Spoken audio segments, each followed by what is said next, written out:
नमस्कार फ्रेंड्स, स्वागत है आपका मेरे हिंदी यूट्यूब चैनल पर। आज जो ये आपकी क्लास है हिंदी साहित्य की क्लास है, जिसमें मैं आपको आदिकाल पढ़ा रही हूँ।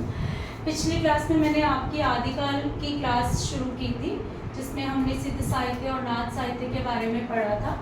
आज जो है हम सिद्ध साहित्य और जैन साहित्य के बारे में पढ़ा था। आज हम नाथ साहित्य, रासो साहित्य, विद्यापति व अमीर खुसरो के बारे में पढ़ेंगे। ये दोनों कवि जो है आदिकाल से संबंधित है। वीडियो को एंड तक जरूर देखें ताकि आपके कॉन्सेप्ट्स जो हैं अच्छे से क्लियर हो पाए। तो सबसे पहले बात करते हैं नाथ साहित्य की। नाथ साहित्य जो है सिद्धों की जो वामाचार्य था उसकी प्रतिक्रिया के रूप में उत्पन्न हुआ। यानी कि सिद्ध जो है अपनी तांत्रिक विद्या की आड़ में जितने भी कुकर्म कर रहे थे उसकी प्रतिक्रिया के स्वरूप नाथ साहित्य उत्पन्न हुआ। नाथों की संख्या 9 मानी गई है। ठीक, जिसके जो है प्रवर्तक कौन माने गए हैं? जिसके प्रवर्तक माने गए हैं गोरखनाथ। नाथों में सबसे प्रमुख। शुरुआत की किसने की थी इस पंथ की? गोरखनाथ के जो है गुरु मत्स्येंद्र नाथ ने इस पंथ की शुरुआत की थी, लेकिन वो भूल गए बाद में इस पंथ को क्या आगे कैसे बढ़ाना है, मतलब वो इसे इतना आगे नहीं ले जा पाए। फिर गोरखनाथ के भरसक प्रयासों से ये नाथ पंथ जो है बहुत अच्छे से अलग हुआ। गोरखनाथ एक ऐसे नाथ है जिनका नाम सिद्धों में भी गिना जाता है और नाथों में भी गिना जाता है। अब मत्स्येंद्र नाथ का नाम जो है, असली नाम तो इनका विष्णु शर्मा है, बाकी इन्हें मीननाथ, मच्छंदर नाथ व अवलोकितेश्वर के नाम से भी जाना जाता है। अब नाथों में सबसे पुराने जो है वो है आदिनाथ, जिन्हें शिव का अवतार माना जाता है और पूर्व में जो है इनकी पूजा भी की जाती है। ठीक, अब जो है गोरखनाथ को हम विस्तार से पढ़ेंगे। जो भी इम्पोर्टेंट है हमें ये याद रखना है कि नाथ पंथ की शुरुआत किसने की? मत्स्येंद्र नाथ ने। किसने आगे बढ़ाया है? गोरखनाथ ने। कई बार इन दोनों का नाम एक साथ भी दिया जाता है। एक जो है यहाँ पर याद कर लीजिए, कौल ज्ञान निर्णय मच्छंदर नाथ की या जो है मत्स्येंद्र नाथ की महत्वपूर्ण रचना है। ठीक, ये हम याद कर लेते हैं। इसके बाद हम विस्तार से पढ़ते हैं गोरखनाथ के बारे में। सबसे पहले तो गोरखनाथ की जो है इनके जन्म समय को लेकर ही विभिन्न मतभेद है। राहुल सांकृत्यायन इनका समय 1845 ईस्वी मानते हैं। ठीक है, इसके बाद है हमारे पास रामचंद्र शुक्ल, इनका समय 13वीं शताब्दी मानते हैं। हजारी प्रसाद द्विवेदी, इनका समय जो है 9वीं शताब्दी मानते हैं। इसके बाद है हमारे पास पीताम्बर दत्त बड़तवाल, जो इनका समय 11वीं शताब्दी मानते हैं। हाँ जी, 1 मिनट समय दीजिए।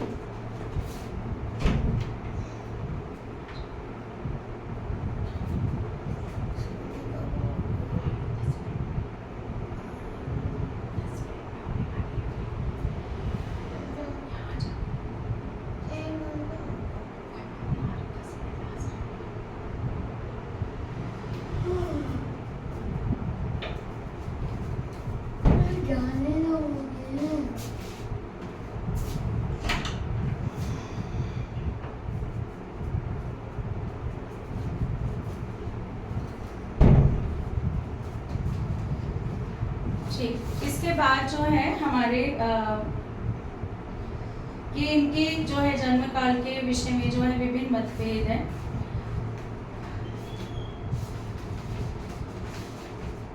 इसके बाद जो हमें याद रखना है कि गोरखनाथ की वैसे तो बहुत सारी रचनाएं उपलब्ध हैं, जिसमें से 14 रचनाओं को जो है मान्यता प्राप्त है। जिसमें से इनकी भाषा की बात करें तो सदुकड़ी भाषा का इस्तेमाल किया। संस्कृत में भी इन्होंने जो है ग्रंथ लिखे हैं।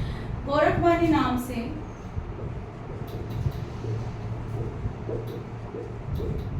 पीताम्बर दत्त भड़तवाल ने इनकी जो है ग्रंथों का 14 रचनाओं का संपादन गौरववाणी नाम से कर दिया। ये हमें याद रखना है, ठीक है। गौरववाणी किसकी रचना है? गोरखनाथ की है। संपादन किसने किया? पीताम्बर दत्त भड़तवाल ने किया, ठीक। इसके बाद नाथों में हमें और क्या याद रखने की जरूरत है? नाथों में हमें और याद ये रखना है नागार्जुन के बारे में, जो नाथों में ही गिने जाते हैं। उन्हें जो है रसायनी बोला जाता है कि नाथों में रसायनी किससे बोला जाता है? तो नाथों में रसायनी नागार्जुन को बोला जाता है। नाथ साहित्य में हमें एक चीज़ और याद रखनी है, वो ये है कि नाथ जो है हठ योग करते थे, यानी कि पतंजलि के योग दर्शन से ये प्रभावित थे, योग साधना को ये बल देते थे। हठ योग में इनका सिद्ध सिद्धांत पद्धति जो है वो कौन सी है? हठ योग है, जिसमें हा जो है सूर्य है और ठा जो है चंद्रमा है। ये हमें याद रखना है, ठीक। इसके बाद इनके इस मत को अवधूत मत भी बोला जाता है, षट चक्र दर्शन भी बोला जाता है,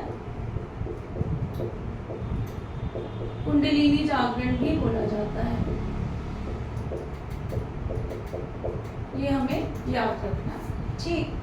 तो मुख्य रूप से हमें नाथ साहित्य में बस इतना ही याद रखना है जो मैं आपको बता चुकी हूँ। एक और चीज़ है, हजारी प्रसाद द्विवेदी का एक कथन है कि जो इन्होंने गोरखनाथ के बारे में किया कि शंकराचार्य के बाद भारत में इतना प्रभावशाली व महिमान्वित कोई दूसरा नहीं हुआ। किसने कहा है? ये हजारी प्रसाद द्विवेदी ने। किसके बारे में कहा है? गोरखनाथ के विषय में कहा है, ठीक। तो ये हमें याद होना चाहिए। इसके बाद आ जाते हैं हम रासो साहित्य पर।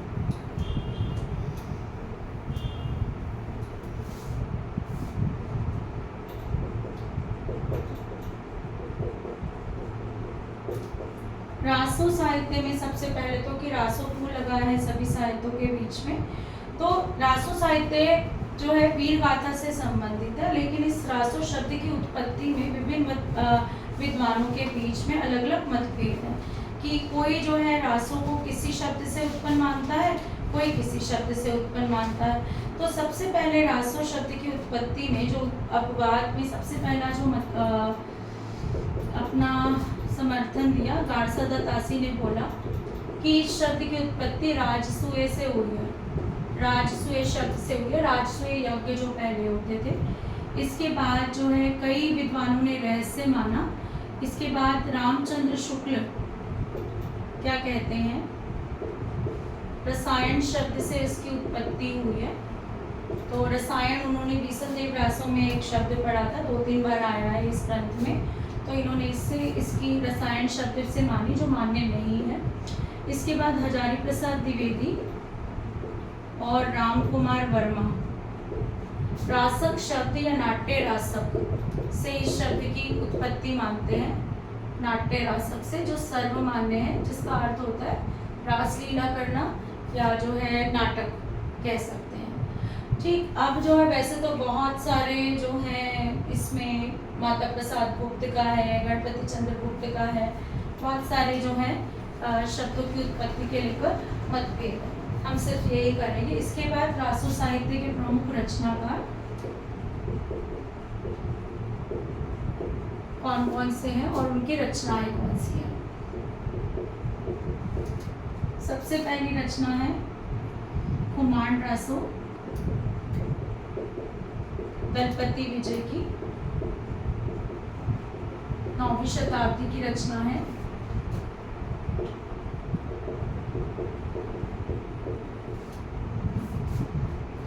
जिसमें जो है राजाओं के विवाहों का वर्णन इत्यादि के बारे में जानकारी दी गई है। इसके बाद जो अगली रचना बहुत इम्पोर्टेंट है, बीसलदेव रासो। किसकी रचना है? नरपति नाहर की, जो 1212 की रचना मानी जाती है। 1212 या 1212 की श्रृंगार रस की रचना है ये। इसमें क्या है, राजमती वियोग खंड सबसे महत्वपूर्ण है। पूछा जाता है राजमती वियोग खंड किस रचना से संबंधित है, तो बीसलदेव रासो से संबंधित है। अब बीसलदेव रासो क्या है, रचना का नाम है, जिसमें बीसलदेव रासो एक राजा है अजमेर के, बीसलदेव रासो तृतीय, जिनका विवाह भोज परमार की पुत्री राजमती से होता है। अब जो है इन दोनों का विवाह होता है पहले खंड में। दूसरे खंड में राजा जो है रूठकर रानी से उड़ीसा चला जाता है।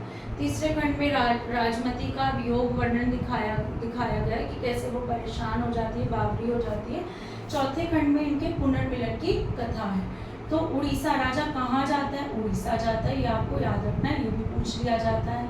ठीक है, संदेश भेजने की जो प्रथा किसके में मिलती है, मेघदूत, जैसे आपने देखा होगा कालिदास का मेघदूतम है, बादल जो है संदेशा देकर जाते हैं। तो ऐसा ही कुछ इस रचना में भी हमें दिखाया जाता है। संयोग और वियोग दोनों पक्षों का मार्मिक चित्रण इस रचना में किया गया है। अगली रचना है जगनीक की, परमाल रासो।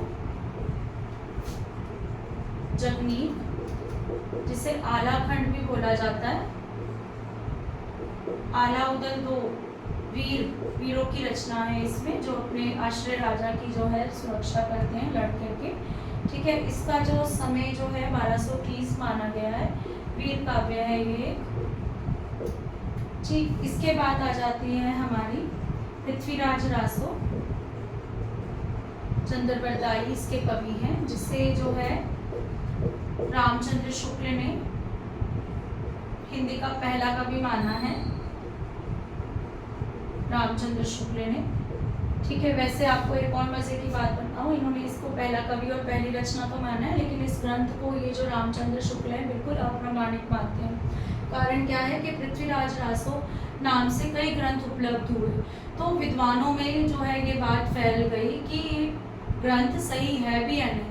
हो सकता है इसकी जो मूल प्रतिलिपि में जो है आगे परवर्ती कवियों ने जो है बहुत सारे परिवर्तन कर दिए हों, तो इसलिए इसकी प्रामाणिकता पर संदेह होता है। तो इस कारण इसको प्रमाणिक मानने वाले, अर्ध प्रमाणिक मानने वाले और अप्रमाणिक मानने वाले कवियों के 3 जो है समूह बन जाते हैं। तो सबसे पहला समूह जो बनता है वो किसका बनता है, प्रमाणिक मानने वालों का। तो वो कौन है, श्याम सुंदर दास। वो कहते हैं ये ग्रंथ बिल्कुल ठीक है, जैसा है वैसा ही मिला है। मैं एक एक कवि आपको याद करा रही हूँ जो जरूरी है। अप्रमाणिक में इसमें है रामचंद्र शुक्ल, जो इस ग्रंथ को पूरा जाली ग्रंथ बताते हैं कि ग्रंथ तो बिल्कुल जाली है, बिल्कुल झूठा ग्रंथ है। इसमें जो है गौरी शंकर ओझा हमें याद रखना है, ये 2 हमें नाम याद रखने हैं। और अर्ध प्रमाणिक मानने वालों में हजारी प्रसाद द्विवेदी हैं, वो मानते हैं आधा कुछ ठीक है इसका हिस्सा और कुछ ठीक नहीं है। ठीक है, और एक कर्नल टॉड भी हैं जो इनको प्रमाणिक मानते हैं, और वूलर जो बिल्कुल अप्रमाणिक मानते हैं। वूलर ने ही जो है एक ऐसे ग्रंथ खोजा था जिसकी वजह से विद्वानों में इस रचना को लेकर बहुत सारे मतभेद पैदा हो गए। ठीक है, अब जो है इसमें कितने जो है सर्ग है, 59 सर्ग हैं, जिसमें रेवा तट बहुत ही महत्वपूर्ण है। ठीक, इसके बाद जो है 68 छंदों का प्रयोग किया गया है। इसके सबसे छोटे रूप को देखकर जो इसका संस्करण उपलब्ध होता है, इस रचना को छंदों का अजायब घर भी बोला जाता है।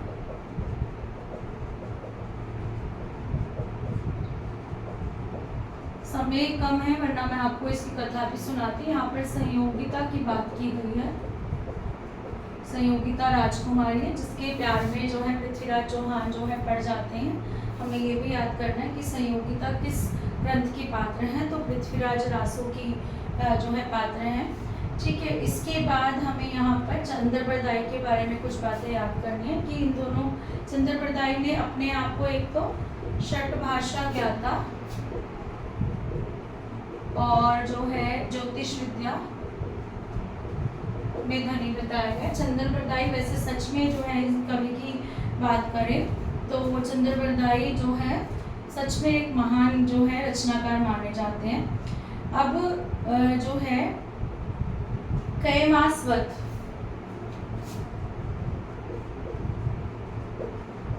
किस ग्रंथ का हिस्सा है? तो कैमास वध भी जो है किस ग्रंथ का हिस्सा? पृथ्वीराज रासो का एक महत्वपूर्ण सर्ग है। ठीक है, ये हमें याद रखना है। इसके बाद लगभग इतना ही है हमें पृथ्वीराज रासो के बारे में जो याद रखना चाहिए। ठीक है, ठीक, मैं इतना अभी रब कर रही हूँ ताकि आगे की रचनाएं आपको पढ़ा सकूं। इसके बाद है जयचंद्र प्रकाश। ये जो है पृथ्वीराज चौहान के समकालीन ही थे। भट्ट केदार की रचना है। जयमयंक जसचंद्रिका, मधुकर कवि की रचना है। इसके बाद दो रचनाएं और हैं हमारे पास, एक हम पहले ये कर लेते हैं। रणमल छंद, श्रीधर की रचना पूछ ली जाती है। हमीरहट और हमीर रासो भी बोला जाता है, या विजयपाल रासो, ये अपभ्रंश की रचनाएं हैं, अपभ्रंश भाषा में लिखी गई है। हमीरहट या हमीर रासो के जो रचयिता हैं वो शार्ङ्गधर हैं और विजयपाल रासो के रचयिता नल्ल सिंह हैं।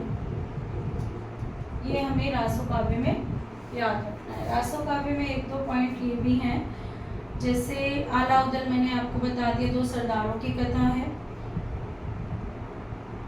हाँ, आचार्य रामचंद्र शुक्ल ने वीर काव्य परंपरा का पहला ग्रंथ किसे माना है? बीसदेव रासो को माना है, जबकि उसमें श्रृंगार रस ज्यादा है। ये भी आपको याद रखना है। ठीक, इसके बाद आ जाते हैं, हाँ, पृथ्वीराज रासो को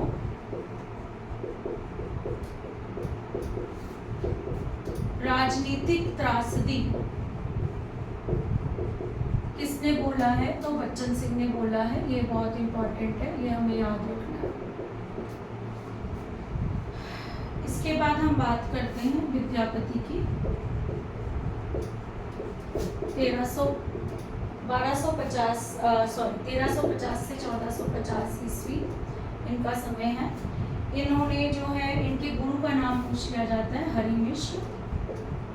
इनकी रचनाएं 3 भाषाओं में हमें मिलती हैं, अपभ्रंश, संस्कृत और मैथिली। मैथिली भाषा में इनकी 2 रचनाएं हैं, विद्यापति की पदावली या पदावली, हम इस नाम से जाना जाते हैं, जिसकी वजह से प्रसिद्ध हुए, और गोरक्ष विजय।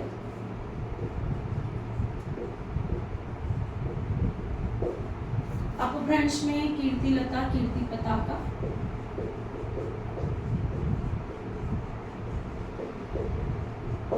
संस्कृत में इनकी बहुत सारी हैं रचनाएं, दान वाक्यावली, शैव सर्वसार, गंगा वाक्यावली,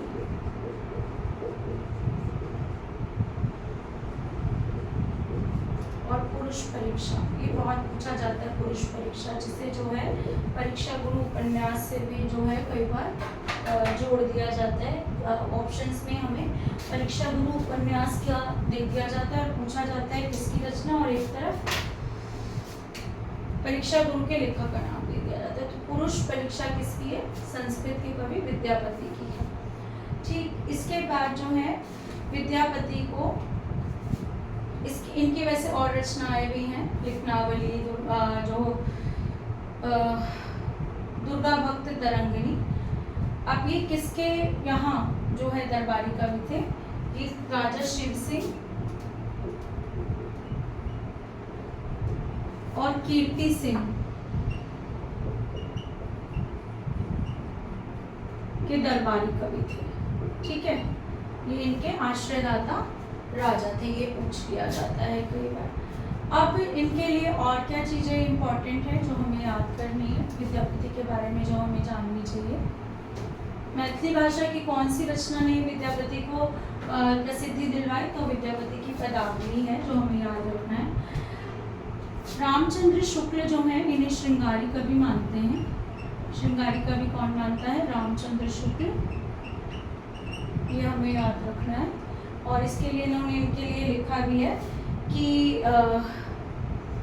इन्होंने एक कथन लिखा है कि आध्यात्मिक रंग के चश्मे जो है आजकल बहुत सस्ते हो गए हैं। क्यों लिखा है? क्योंकि इनकी जो तुलना है विद्यापति में राधा कृष्ण का वर्णन है, इसकी जयदेव के गीत गोविंद से कई साहित्यकारों ने की, तो इन्होंने बोला कि वो तो सच में भगवान की आध्यात्मिक रचना, आप इसका कंपैरिजन, इसकी तुलना विद्यापति की पदावली से नहीं कर सकते।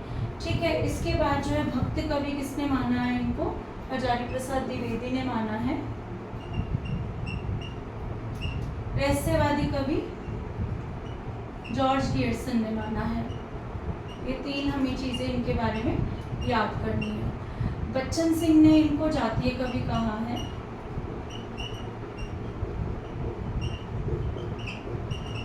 इसके बाद जो है सूर्यकांत त्रिपाठी निराला ने इनकी विद्यापति के पदों की मादकता को क्या बोला है? नागिन की लहर बोला है। नागिन की लहर। ये जो इम्पोर्टेंट तथ्य है वही मैंने आपके सामने यहाँ पर प्रस्तुत किए। बस इसके अलावा हमें कुछ ज़्यादा याद करने की ज़रूरत नहीं है। ये शैव थे, ये याद करना है। शैव थे विद्यापति, हमें ये याद कर लेना है। और बस इसके अलावा और कुछ है नहीं। हाँ, भक्त कवि मानते हैं इनको हजारी प्रसाद द्विवेदी, लेकिन हजारी प्रसाद द्विवेदी ने श्रृंगार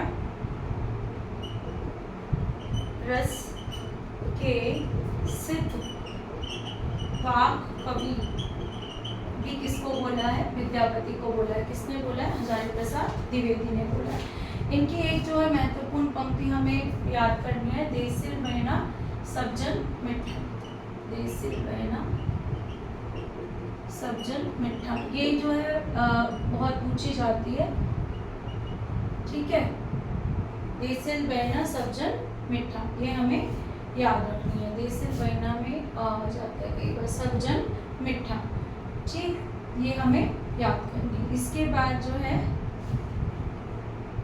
हम पढ़ेंगे अमीर खुसरो को।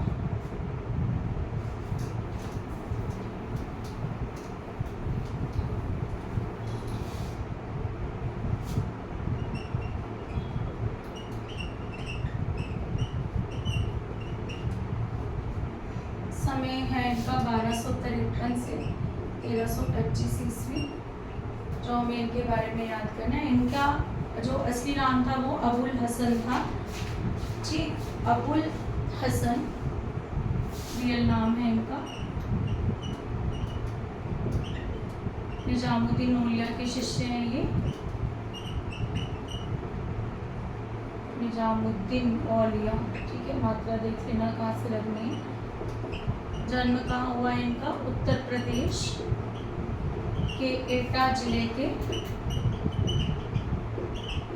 पटियाली नामक गांव में। अब इसको क्या पूछ लिया जाता है यहाँ पर ऑप्शन में? इनका जन्म स्थान पूछ लिया जाता है और पटियाला लिख दिया जाता है। तो पटियाला नहीं है, पटियाली है, वो भी उत्तर प्रदेश का। ये हमें याद करना है। ठीक है। ये बहुत ज़्यादा कह सकते हैं कलात्मक थे, संगीतकार थे, बहुत चीज़ों का ज्ञान था, बहुत ही टैलेंटेड जिसे कहते हैं अमीर खुसरो थे। ठीक है। अब इन्होंने अपने जीवन काल में दिल्ली पर 11 राजाओं का आरोहण देखा कि राजा आया गया, राजा आया गया, कौन कौन गद्दी पर बैठा। तो 11 राजाओं का जो है इन्होंने आरोहण किया। आदिकाल में खुसरो ने ही खड़ी बोली का प्रयोग किया, ये सबसे महत्वपूर्ण है। इनकी सच में उस समय की जो बोली थी वो जो है आज की हमारी हिंदी भाषा से बहुत अधिक मिलती जुलती है, बहुत अधिक। इनकी रचनाएं हैं खालिक बारी, पहेलियाँ, मुखरियाँ, दो सुखने और गजल, ये इन्होंने लिखी। इनका जो है मुख्य मोटिव क्या था लिखने का? मनोरंजन करना, पढ़ने वालों का मनोरंजन करना। ठीक, इन्हें तूतीय हिंद भी बोला जाता है, तूतीय हिंद भी बोला जाता है। इसके बाद जो है इन्होंने तबले का भी आविष्कार किया, कई वाद्य यंत्रों का आविष्कार इन्होंने किया, इनके बारे में हमें ये ध्यान रखना है। ठीक, और इन्होंने बोला कि इन्होंने उस समय की अरबी फारसी को महत्व न देकर खड़ी बोली को बहुत अधिक महत्व दिया है। ठीक, इसके बाद हमें और क्या चीज़ें याद रखनी है इनके बारे में। हाँ, कि मैं हिंदुस्तान की तूती हूँ, मुझसे कुछ पूछना चाहते हो तो हिंदवी में पूछो, जिससे मैं कुछ अद्भुत बातें बता सकूँ। ये इनका कथन बहुत इम्पोर्टेंट है। खुद को इन्होंने हिंदुस्तान की तूती बोला कि मैं हिंदुस्तान की तूती हूँ, मुझसे कुछ पूछना है तो हिंदवी में पूछो। ठीक, तो बस हमें अमीर खुसरो में यही याद करना है। खड़ी बोली के आदि कवि कौन कहे जाते हैं? तो अमीर खुसरो कहे जाते हैं। तो आज जो है हमारा आदिकाल समाप्त होता है, बहुत ज़्यादा नहीं है कुछ ऐसा याद करने वाला। आप इस क्लास को, इस वीडियो को 2 से 3 बार देखेंगे तो आपको इजीली याद हो जाएगा। और मैं वही आपके सामने फैक्ट्स लेकर आई हूँ जो बहुत ज़रूरी है और बार बार एग्जाम में पूछे जाते हैं। तो क्लास अच्छी लगी हो तो मेरे चैनल को लाइक करें, सब्सक्राइब करें, शेयर करें और कमेंट्स कीजिए, बहुत सारे अच्छे अच्छे कमेंट्स कीजिए ताकि मुझे भी मोटिवेशन मिले और वीडियोज़ बनाने का। Thank you.